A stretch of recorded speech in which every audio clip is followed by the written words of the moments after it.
नमस्ते दोस्तों, तो एक बार फिर स्वागत है आपके अपने चैनल पीकेएस स्टडी में। अब हम करने वाले हैं प्रैक्टिस सेट 10 का रिवीजन। तो बने रहेगा वीडियो के अंत तक। इसमें पूरा रिवीजन करवाएंगे 10 मिनट में, और आप लोगों को टेलीग्राम चैनल पर फ्री पीडीएफ मिलेगी, पीडीएफ प्राप्त कर सकते हैं।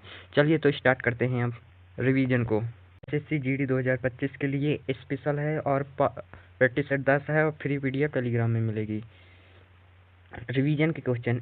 एनडीबी बैंक की स्थापना 2014 को हुई थी। सर्वाधिक साक्षर प्रतिशत अंतर वाला राज्य महिला और पुरुष के लिए कौन सा है? तो राजस्थान का है। संप्रीति युद्धाभ्यास जो है बांग्लादेश के साथ हुआ था। सामूगढ़ की लड़ाई कब हुई थी? तो 1658 में हुई थी। एक्स किरणों की खोज रॉन्जन ने की थी। ठीक है। और क्वेश्चन फर्स्ट, भारतीय अंतरिक्ष अनुसंधान ये इसरो के संस्थापक कौन है? तो इसरो के संस्थापक कौन है? विक्रम साराभाई हैं, विक्रम साराभाई। इसरो की स्थापना जो है 15 अगस्त 1969 को हुई थी। इसका हेडक्वार्टर बेंगलुरु में है और वर्तमान में इसके अध्यक्ष कौन है? सोमनाथम है, एस सोमनाथम है। परमाणु कार्यक्रम के जनक डॉक्टर होमी जहांगीर भाभा को माना जाता है। और सतीश धवन जी जो हैं उनके नाम पर सतीश धवन अंतरिक्ष केंद्र बना है 1971 में। और ये कहाँ है? हरिकोटा। और हरिकोटा कहाँ है? आंध्र प्रदेश में। मिसाइल प्रोग्राम के जनक डॉक्टर एपीजे अब्दुल कलाम को माना जाता है। अब आते हैं डोडो, DRDO। इसका फुल फॉर्म आप लोगों को कमेंट में बताना है, ये आप लोगों का होमवर्क क्वेश्चन है। और इसकी स्थापना जो है 1958 में हुई थी और ये न्यू दिल्ली में है। ठीक है। इसका रक्षा मंत्रालय से संबंधित है। इसके अध्यक्ष कौन है? समीर वी कामन। अब आते हैं क्वेश्चन नंबर सेकंड। जनगणना 2011 के अनुसार भारत के किस केंद्र शासित प्रदेश में से किसका जनसंख्या घनत्व सबसे कम था? तो अंडमान निकोबार का सबसे कम जनसंख्या घनत्व था। और सबसे ज्यादा जनसंख्या घनत्व किसका था? तो ये था दिल्ली में कितना था? तो 11,320 था, पर व्यक्ति किलोमीटर था। भारत में कितना है? तो 382 पर व्यक्ति किलोमीटर है। और बात करें तो सबसे ज्यादा घनत्व राज्य में कहाँ है? तो बिहार में सबसे ज्यादा घनत्व। और राज्य में सबसे कम घनत्व कहाँ है? अरुणाचल प्रदेश में। और फिर इसके बाद मिजोरम और सिक्किम आते हैं 100 के अंदर। सबसे ज्यादा घनत्व वाला जिला कौन सा है? उत्तर पूर्व दिल्ली है। कौन सा? उत्तर पूर्व दिल्ली है। सबसे कम घनत्व वाला जिला कौन सा है? दिबांग घाटी है, जो कि अरुणाचल प्रदेश में है। भारत के निम्न बायोस्फीयर रिजर्व का पूर्व से पश्चिम तक सही क्रम बताइए। पूर्व से पश्चिम तक का सही क्रम बताना, तो देखिए सुंदरबन आ जाएगा जो कि वेस्ट बंगाल में है। सिमलीपाल आ जाएगा। ठीक है। फिर उस सिमलीपाल कहाँ है? उड़ीसा का है। फिर आचन कमार आ जाएगा जो कि छत्तीसगढ़ में। फिर पंचमढ़ी आ जाएगा जो कि एमपी में है। ठीक है। और टोटल कितने बायोस्फीयर हैं? 80 बायोस्फीयर हैं, यानी 80। और MAB जो कि मैन एंड बायोस्फीयर प्रोग्राम है, इसमें 12 बायोस्फीयर शामिल है। 12वां पन्ना का है, जो पन्ना कहाँ है? एमपी में। 1971 में ये शुरू हुआ था। भारत का सबसे पहला बायोस्फीयर नीलगिरी का है। और ये MAB प्रोग्राम का भी पहला बायोस्फीयर है। और ये 1986 को चिन्हित किया गया था। और ये तमिलनाडु में है। कहाँ? तमिलनाडु में। द वाइट टाइगर पुस्तक के लेखक कौन है? तो अरविंद अडिगा है। और इनकी एक बुक है, कौन सा? Selection days. अरुंधति रॉय की the God of small thing है। इसके लिए उन्हें 1997 में बुकर पुरस्कार मिला था। राजीव मल्होत्रा, इनकी जो पुस्तक है ब्रेकिंग इंडिया। चित्रा दिवाकर्णी, ये इनकी कौन सी है? तो इनकी है द लास्ट क्वीन। घटम शब्द कर्नाटक संगीत प्रदर्शन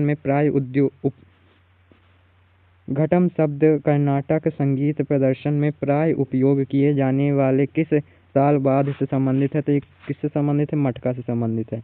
घटम के कलाकार TH वियाकम हो गया, सुकन्या राम गोपाल हो गया, गिरिधर उड़ीपा हो गए, ये सभी हैं। अब गिटार के कलाकार बैजू धमजन हो गया, ब्रजभूषण कवारा हो गया। कंजीरा के कलाकार कौन है? स्वामीनाथम साल्वे गणेश हो गया। और सैक्सोफोन के कलाकार कादरी गोपाल नाथम हो गया।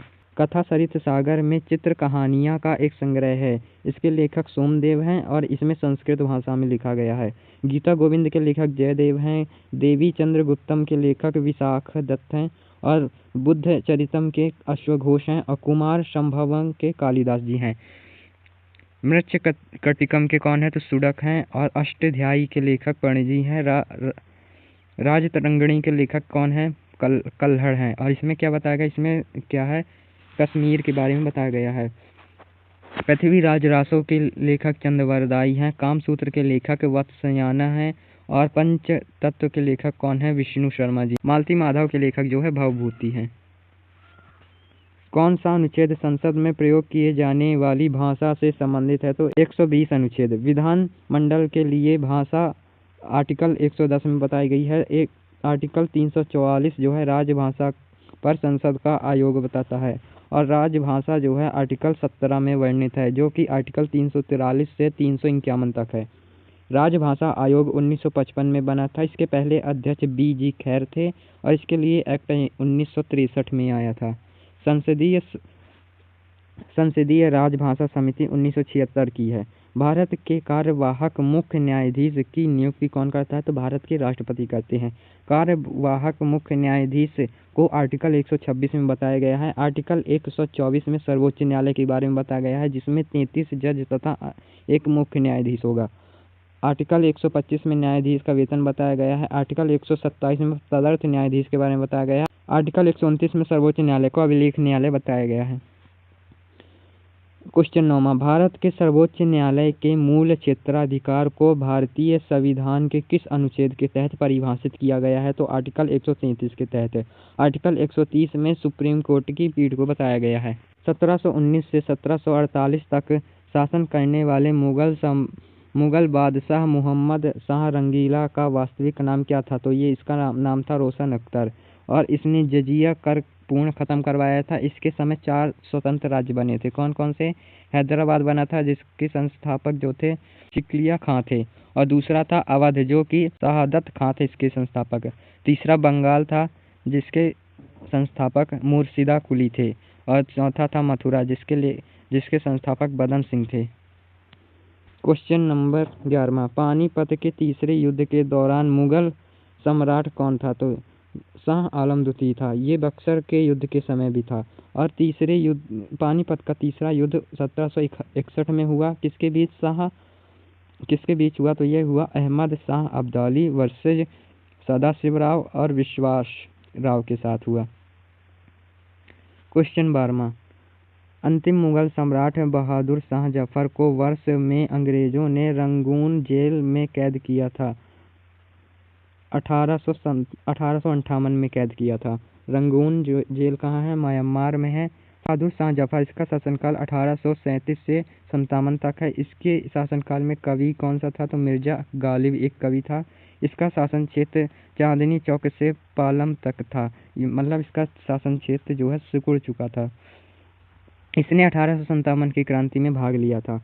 वायुमंडल की निम्न परतों में से कौन सी रेडियो तरंगों के संचरण में मदद करती है? तो ये करती है बाह्य मंडल। ठीक है, बाह्य मंडल सबसे पहले होती है क्षोभा मंडल। ठीक है, क्षोभा मंडल आती है जिसमें बादल वर्षा होते। फिर समताप मंडल आती है जिसमें एरोप्लेन उड़ते हैं। फिर मध्य मंडल आती है, और फिर बाह्य मंडल, और फिर बहिर्मंडल आते हैं। तारों का टिमटिमाना जो है वायुमंडलीय अपवर्तन के कारण होता है। तारों का रंग टेम्परेचर पर निर्भर करता है। गर्म तारे नीले और सफ़ेद होते हैं, ठंडे तारे नारंगी और लाल होते हैं। अपवर्तन के कारण छड़ी या सिक्का जो है उठा हुआ दिखाई देता है, और आँखों पर छवि का निर्माण करता है अपवर्तन। प्रकीर्णन के कारण आसमान नीला दिखाई देता है, और परावर्तन के कारण उल्टी इमेज दिखाई देती है नदी तालाब में। प्रकाशीय तंतु ये TIR पर कार्य करता है, और ये हीरे की चमक पर होता है। नेट्रियल निम्न में से किसका लैटिन नाम है? तो सोडियम का है। टिन का लैटिन नाम क्या है? स्टेनम है। शीशे का लैटिन नाम क्या है? प्लम्बम है। और कॉपर का क्यूप्रेस है, और सोना का ऑरम है। चांदी का कौन है? अर्जेंटम है। और टंगस्टन का वोल्फ्रम है। और लोहे का कौन है? फेरम है। आते हैं सही जोड़ी के ऊपर। नीले हरे शैवाल जो है साइनोबैक्टीरिया कहलाते हैं। लाल शैवाल जो है रोडोफाइटा कहलाते हैं। और हरी शैवाल जो है क्लेमाइडोमोनास कहलाता है। और भूरा शैवाल जो है सरगसुम कहलाता है। अंतरिक्ष शैवाल कौन सा कहलाता है? अंतरिक्ष शैवाल जो क्लोरेला कहलाता है। हाइड्रोडिक्टियन जो है पानी का जाल बनाता है। क्वेश्चन नंबर 18 ई-रूपी किस संगठन द्वारा विकसित किया गया था? तो भारतीय राष्ट्रीय भुगतान निगम द्वारा, जिसे हम शॉर्ट फॉर्म में NPCI कहते हैं। इसका हेडक्वार्टर मुंबई में है। 2008 में ये बना था, और इसके लिए एक्ट आया था 2007 में, मतलब 1 साल पहले इसके लिए एक्ट आया था। भीम यूपीआई जो कि 30 दिसंबर 2016 का है। भीम यूपीआई का फुल फॉर्म होता है Bharat interface for money. UPI का फुल फॉर्म होता है यूनिफाइड पेमेंट इंटरफेस। क्वेश्चन 19, न्यूनतम समर्थन मूल्य किस संस्था द्वारा अनुशंसित है? न्यूनतम समर्थन मूल्य का शॉर्ट फॉर्म एमएसपी होता है, ठीक है।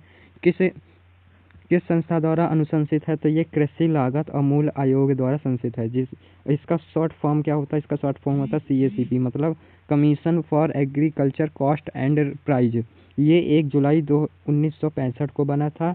CACP नाम इसका 1985 में पड़ा। इसमें 5 सदस्य होते हैं। इसमें 23 फसलों के लिए दिया जाता है। ये 23 फसलों के लिए दिया जाता है।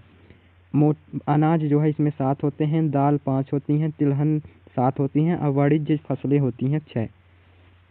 क्वेश्चन अंतिम, किसी मुद्रा के अवमूल्यन का अर्थ प्रमुख अंतर्राष्ट्रीय व्यापारिक मुद्राओं की तुलना में किसी मुद्रा के मूल्य में कमी। भारत में कितनी बार अवमूल्यन हुआ है? तो ये हुआ है 1949 में, 1966 में, 1991 में।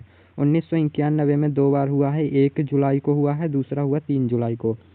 होमवर्क का क्वेश्चन, पारे का लैटिन नाम क्या था? तो पारे का लैटिन नाम है हाइड्राजिरम है, जिसे HG भी कहते हैं। तो फ्रेंड्स इस वीडियो में इतना ही। आज हमने प्रैक्टिस सेट 10 का रिवीजन कर लिया है। अब कल हम करेंगे प्रैक्टिस सेट 11 का रिवीजन। तो जाते जाते वीडियो को लाइक और चैनल को सब्सक्राइब जरूर कर दीजिए। और PDF आप लोगों को टेलीग्राम चैनल पे मिलेगी, तो वहाँ से जाकर PDF प्राप्त कर सकते हैं। मिलते हैं नेक्स्ट प्रैक्टिस सेट के साथ।